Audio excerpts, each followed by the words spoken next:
Speaking of large sums of money, I want to go back to that Mr. Beast thing. What Sure. was your motivation for that?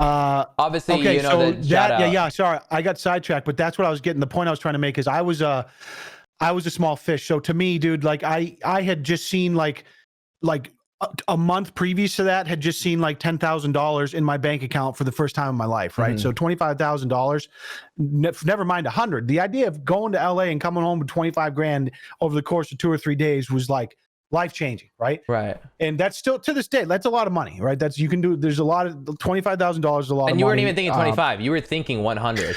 Oh yeah, I went thinking 100, but dude, I had nothing to lose, man. So I knew like I wasn't leaving that place like cuz I got bored. Like I wasn't leaving unless like they had to call an ambulance or fucking, you know what I'm saying, or my calf seized up or something. That was it, dude. So you know, and then going into the end of it though, kind of with that mindset, you know, I was like, oh man, I hope like I'm not letting anybody down by selling, but there is a part of you. You've been doing this 31 hours, you're exhausted, you haven't slept.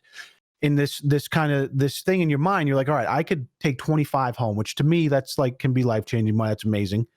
And there's also if I say no, and I'm like I go for it and I get greedy, and what happens if like my calf cramps up? I go down and then I got to go home empty handed to my wife and fucking 1-year-old son. I was like, so that kind of the balance of those two things. For me, it was like, man, 25, this is a W. These other 3 people get to, you know, we get to share the pool together. We all kind of win in a sense. Nobody is devastated. And it was good. But my motivation was just, like the money piece, man. Like I just, that's like a life-changing amount of money for me at the time. I'm in a little more of a comfortable position now. Thank Christ, you know, thanks to this amazing job I've been afforded the past couple of years. You have a fucking fireplace in your room.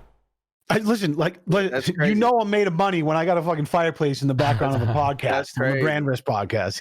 Yeah, that's actually I custom ordered that fireplace from Peru. It was made by children slaves. So oh my god, my cousins made that. Yeah, my cousins made that. Thank you for the support. Thank you so much. The 25. Wait, are you Peruvian? You know, the same shit. Sure. It's all the same. You know, whatever. Yeah, it's all the same. Hey, Latino. Hey, you know, we're all kind of related. That's it. But to answer that question, it was I just didn't want to disappoint the family, man. Like I knew my wife would have been happy either way, but she was ecstatic for me to be able to come home with the bag.